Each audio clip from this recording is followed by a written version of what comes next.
Hey guys, welcome back to my channel. So first of all I would like to say कि आपको इस channel पर 3 playlist मिल जाएगी जहां पर आप अपनी चॉइस के हिसाब से वीडियोस देख सकते हो। और अगली वीडियो स्टॉक मार्केट के टॉपिक्स पे आने वाले हैं, लेकिन जब तक हम अपने माइंड में इन्वेस्ट नहीं करेंगे तब तक नॉलेज में नहीं कर पाएंगे, और अगर नॉलेज में नहीं करेंगे तो हमें कोई भी स्टॉक मार्केट और बिजनेस अच्छा रिटर्न कैसे दे सकता है। Because real success is health, wealth plus happiness. मैं सिर्फ यहाँ पर अपनी गलतियां शेयर करने वाली हूँ जो मैंने पर्सनली की थी और जिसके रिजल्ट मुझे अच्छे नहीं मिले थे। तो चलिए शुरू करते हैं। So number 1, meditation. जब भी हमें प्यास लगेगी तब भी हम कुआं खोदेंगे। इसी तरह जब हमारी लाइफ में प्रॉब्लम्स होती है, हम गुस्सा होते हैं, तब हम स्क्रोलिंग करते हैं, बहुत ज्यादा मोटिवेशनल वीडियोस ढूंढते हैं, प्रेयर करते हैं, मेडिटेशन करते हैं, लेकिन तब हमसे नहीं हो पाता क्योंकि लॉट ऑफ थॉट्स होते हैं जो चल रहे होते हैं। हम फोकस नहीं कर पाते, हम बैठ नहीं पाते और हमसे मेडिटेशन हो नहीं पाता।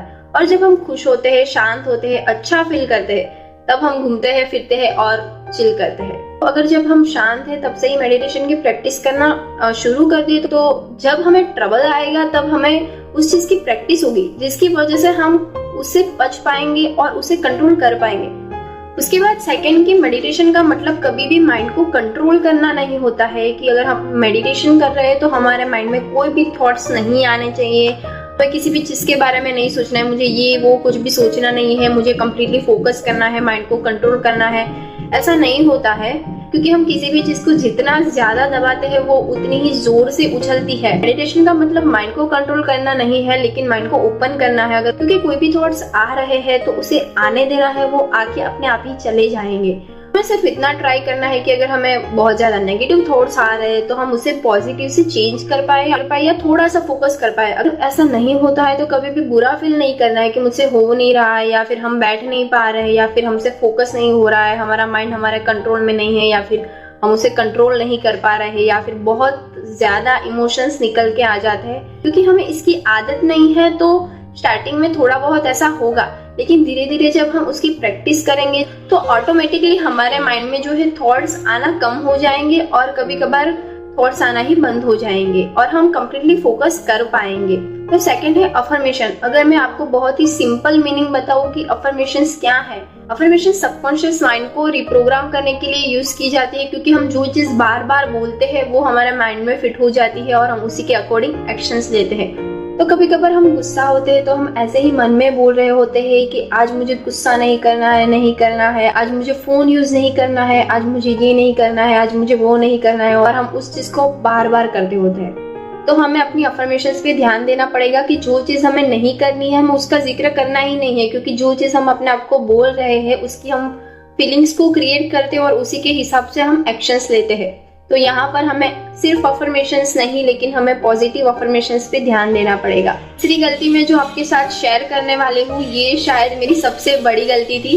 मुझे नहीं पता है कि आप इन चीजों के बारे में जानते हो या नहीं, लेकिन मैं फिर भी इसको शेयर कर रही हूँ। सब्लिमिनल्स और बाइनरल बिट्स। अब ये सब्लिमिनल्स जो है वो एक टाइप का म्यूजिक आता है जो कि आपके सबकॉन्शियस माइंड को रिप्रोग्राम करने के लिए यूज किया जाता है। पर्टिकुलर टाइप के लिरिक्स नहीं होते, लेकिन आपका सबकॉन्शियस माइंड उसे अच्छे से समझ सकता है। और बाइनरल बिट्स भी एक टाइप का म्यूजिक है, यानी कि वेव्स होती है जो हेडफोन लगा के दोनों डिफरेंट वेव्स एक साथ सुननी होती है। तो उसमें कुछ बातों का ध्यान रखना होता है कि आपको उसको बहुत ज्यादा देर तक नहीं सुनना होता है। मैंने ये गलती की थी। उसके बाद कि उसको हेडफोन लगा के सुनना होता है तो उसे बहुत ज्यादा हाई वॉल्यूम पे नहीं सुनना होता है, उसको कुछ 60 या 50 वॉल्यूम पे सुनना होता है। तो मैंने ये भी गलती की थी। उसके बाद की उसकी बहुत सारी टाइप्स आती है, सारे टाइप्स के जो म्यूजिक है वो आपको एक साथ नहीं सुनने होते, तो मैंने ये भी गलती की थी।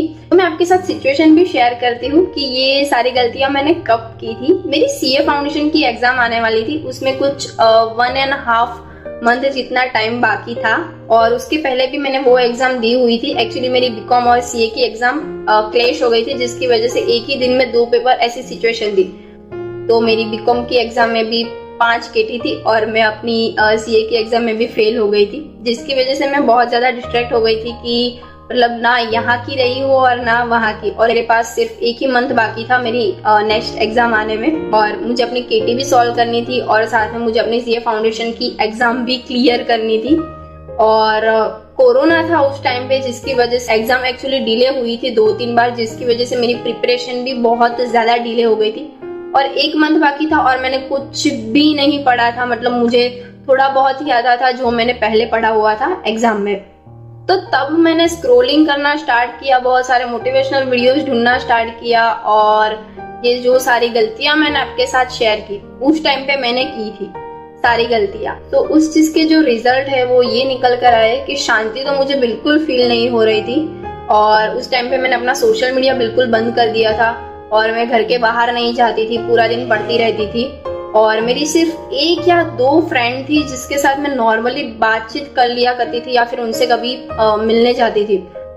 मेरे मूड स्विंग्स होने लगे कि मैं थोड़ी देर के लिए बहुत अच्छे से बात कर रही हूँ, थोड़ी देर के लिए बहुत बुरी तरीके से बात कर रही हूँ और मेरा गुस्सा भी बढ़ गया था उस टाइम पे। तो उस टाइम पे मैं वेट गेन करना चाहती थी और ही मंथ में अपना 4 to 5 kg वेट लॉस कर लिया, जबकि मैं ऑलरेडी स्किनी थी, जिसकी वजह से मैं और ज्यादा डिस्ट्रैक्ट हो गई और मेरी नींद भी जो है वो बहुत कम हो गई थी। मतलब अगर मैं बहुत टाइम तक नहीं सोती थी फिर भी मुझे नींद आना थोड़ा सा मुश्किल हो गया था। भी कह सकते हैं कि म्यूजिक हमारे माइंड को बहुत अफेक्ट करता है। तो ये सारी जो चीजें हैं वो कुछ 2-3 महीने चली थी, ये बहुत लंबी स्टोरी है और उसके बाद तो मैंने अपनी सारी एग्जाम्स भी क्लियर कर ली थी और मैंने उस गलतियों को पकड़ पकड़ के ठीक भी किया था। तो मैंने यहाँ पर बताया कि जब हम अपनी सेल्फ पे कुछ काम करते हैं तो हमें पेशेंस रखना पड़ेगा, क्योंकि जल्दी जल्दी सब कुछ नहीं हो जाएगा, टाइम लगेगा, लेकिन धीरे धीरे सब कुछ हो जाएगा। जब हम शांत होते हैं, अच्छा फील करते हैं, तब से ही हमें मेडिटेशन करना शुरू करना चाहिए, ताकि जब हमें ट्रबल में आए तो हमें मेडिटेशन की आदत पहले से ही हो।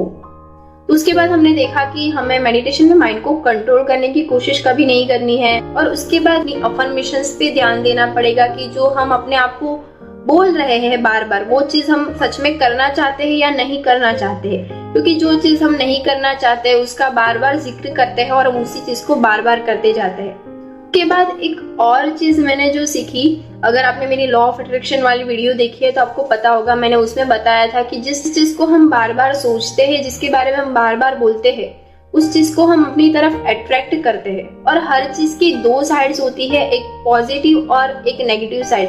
अगर आप किसी भी एक साइड पे देख रहे हो तो हमें उसकी दूसरी साइड को कम्प्लीटली इग्नोर करना पड़ेगा। एक ही चीज के लिए जब आप 2 टाइप की फीलिंग क्रिएट करोगे, अच्छी वाली और बुरी वाली, तो आप उस चीज को कभी भी अट्रैक्ट नहीं कर पाओगे।